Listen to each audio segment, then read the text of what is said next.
मिलता, बस व्यवस्था में मैंने उनका साथ देना पड़ता है, क्योंकि रिश्तेदार जो हैं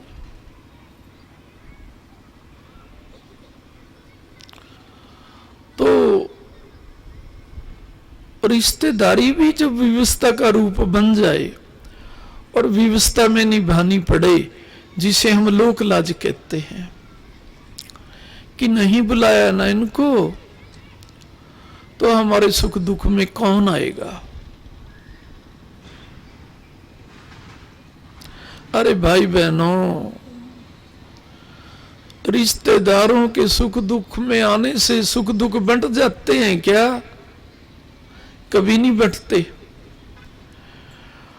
और जो विवश है और जिन्होंने तुम्हें विवश किया हुआ है, चाहे वो तुम्हारे रिश्तेदारों में से कोई भी ना आए,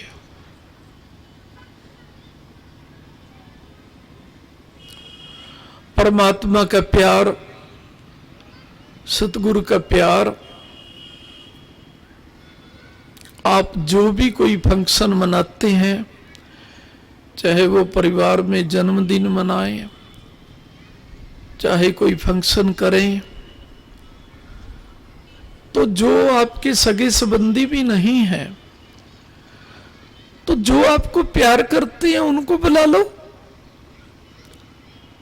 पीर फकीरों से तो आप प्यार करते ही हैं, और यदि सच्चा करते हैं तो पीर फकीर तो कभी भी आज तक पृथ्वी पे झूठा प्यार नहीं करते, तो उन्हें बुला लिया करो।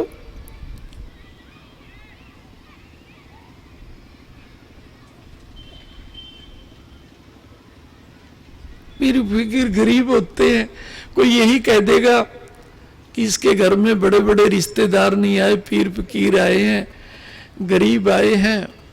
लेकिन भाई बहनों, में एक बात कहना चाहता हूं, यदि हमारे फंक्शन में ये फंक्शन नहीं है जहां पर आप बैठे हो, फंक्शन तो सामाजिक होते हैं। भगवान की कथा और भगवान के यज्ञ तो कभी सामाजिक होते नहीं, वो तो दिव्य होते हैं।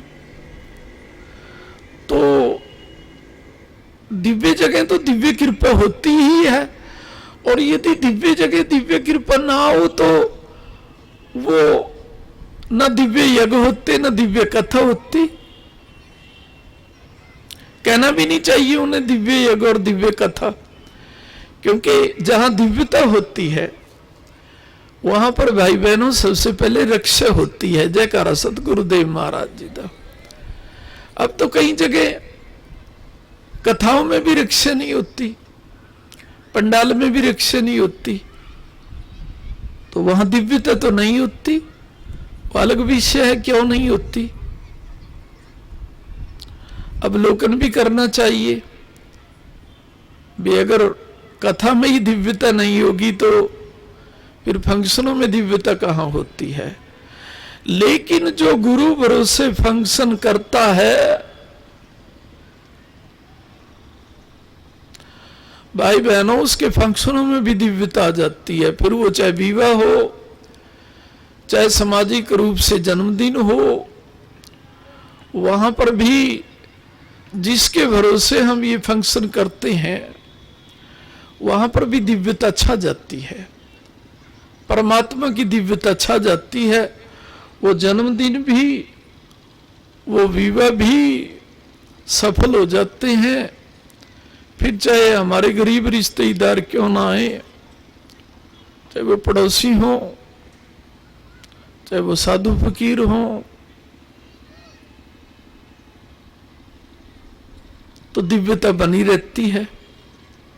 हम सोचते हैं हमारे रिश्तेदार जिनसे हमारा मन भी नहीं मिलता और उनका भी नहीं मिलता, कि ये मामे हैं, ये फूफे हैं, इनके बिना तो फंक्शन सजेगा ही नहीं।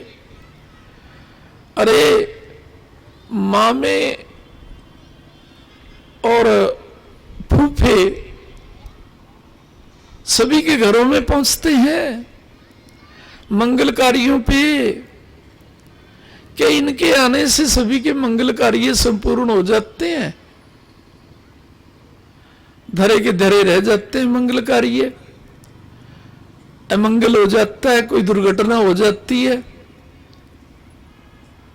अरे घर को सजाने के लिए हम उनको बुलाते हैं जो गुरु निंदक भी होते हैं और हमारे भी निंदक होते हैं वो, क्योंकि जब वो आपके निंदक होते हैं तभी तो वो व्यवस्था में बुलाना पड़ता है आपको।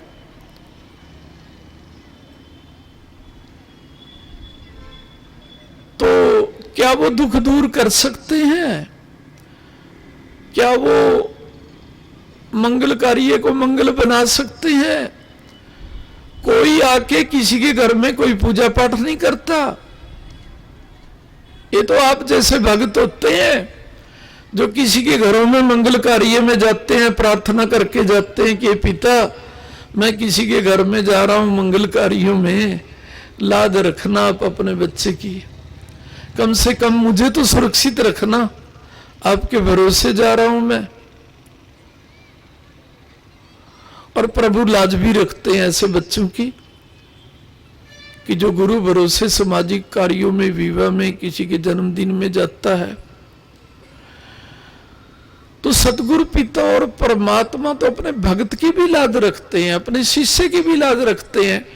जो उनको याद करके सामाजिक कार्यों में जाता है, कम से कम उसकी तो रक्षा करते हैं आते जाते।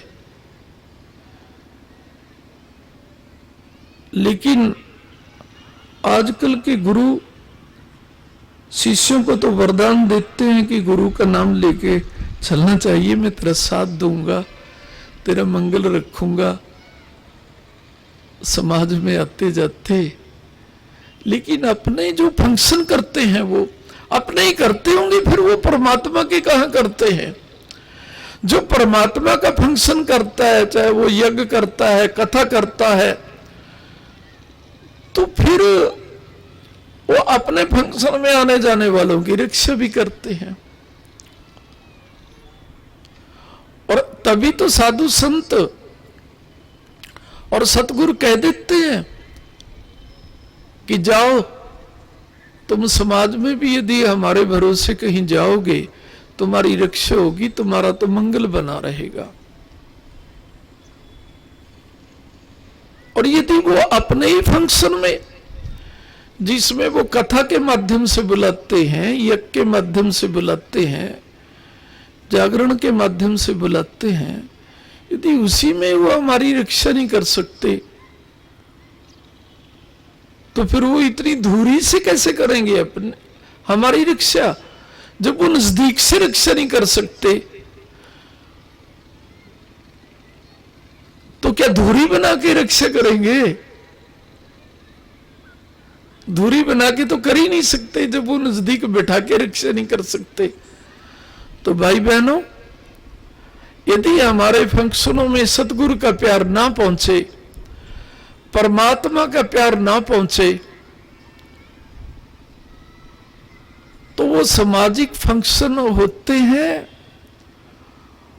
और वो अधूरे रह जाते हैं।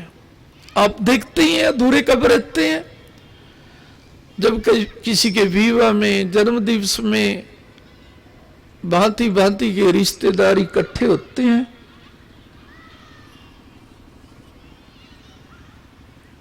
और वो हम ही को ही क्या कहने लग जाते हैं, तुम ही काले मुंह वाले हो, तुम्हारे घर आए फंक्शनों में हमारे को भी कष्ट आ गया।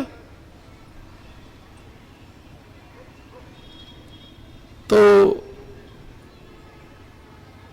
काला मुंह तो उसी का होता है भाई बहनों जो अपने भगवान के प्रति काला होता हो, जो अपने भगवान के प्रति सच्चा होता हो कि भजन नहीं आता, तपस्या नहीं आता और आपको याद भी नहीं करना आता, परंतु सुनते हैं जब से जन्म लिया है कि आप मंदिर में, गुरुद्वारे में चाहे थोड़ी देर के लिए बैठते हो, लेकिन जो सतगुरु है जिनको आपने चुन रखा है, जो अपने आप बने हुए हैं, जिनको समाज बनाता है ना ये चादरें उड़ा के कि जाओ तुम्हें समाज का सतगुरु बना दिया। सतगुरु तो भगवान सतगुरु के हृदय को स्वयं चुनता है। तो बचपन से सुनते हैं कि सतगुरु के हृदय में वो हमेशा रहते हैं और हमेशा उत्तर देते हैं।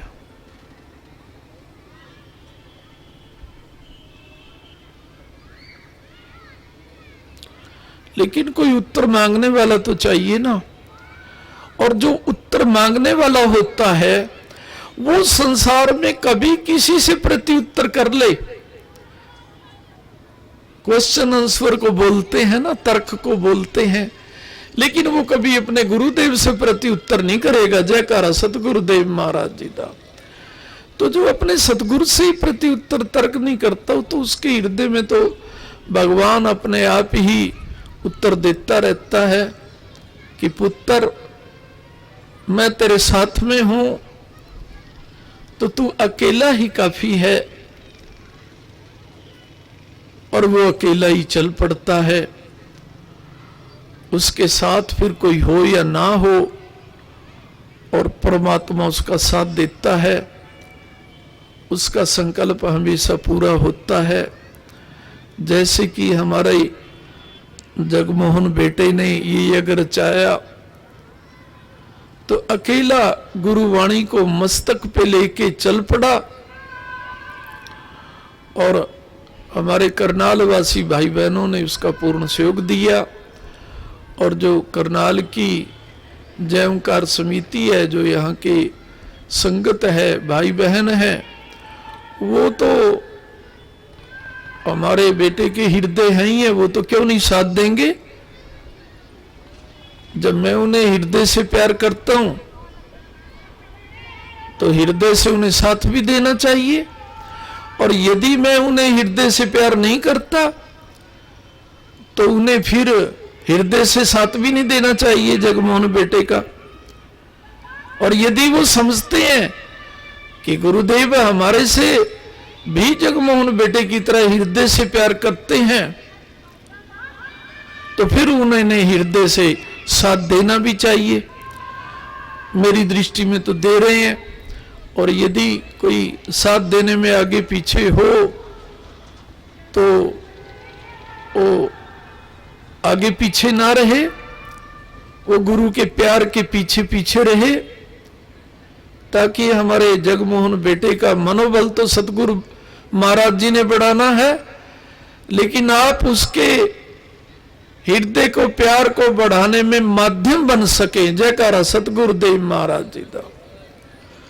तो मैं करनाल वासियों को अपने गुरुदेव की ओर से बधाई देता हूं कि उन्होंने समय पे गुरुवाणी को पूर्ण किया। जिस दिन यज्ञ की डेट रखी उसी दिन पंडाल सजाया। आगे भी जो तारीख गुरु भगवान ने दी है, इस दिन भी इसी प्रकार पंडाल को सजाएं। तुम्हारे पंडाल को सतगुरु महाराज हमेशा सजाते रहेंगे। पंडाल बोलते हैं हृदय को।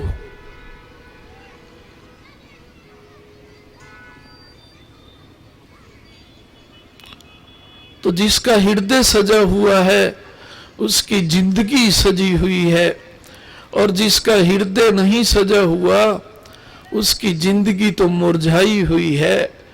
उसे तो कोई भी खिला नहीं सकता। सुन लो भाई बहनों, जो वाणी पूर्ण करके अपने गुरुदेव के हृदय को ही नहीं खिला सकता, तो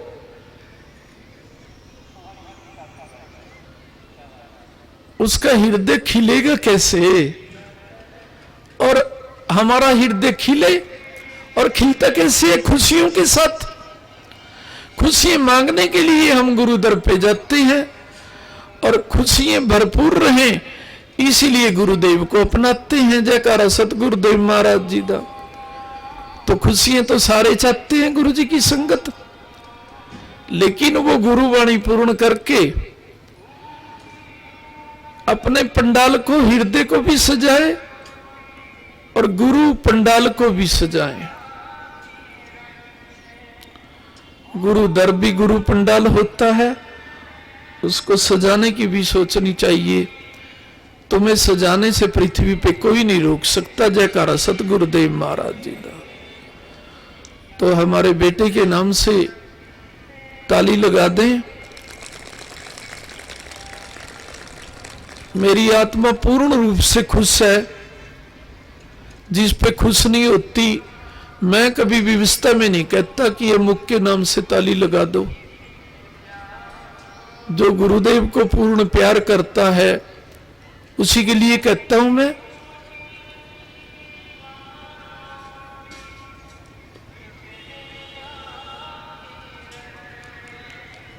तो जो यहां की संगत है उनके लिए भी लगा दो ताली, क्योंकि उनको भी मैं दिल से प्यार करता हूं।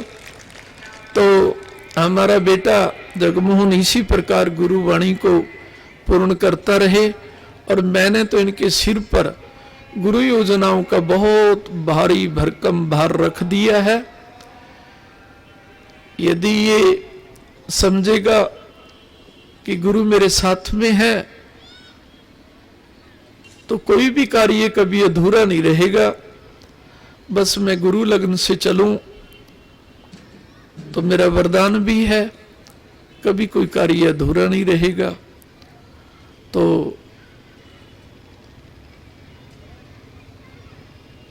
अपनी गलतियों का भी सुधार करना,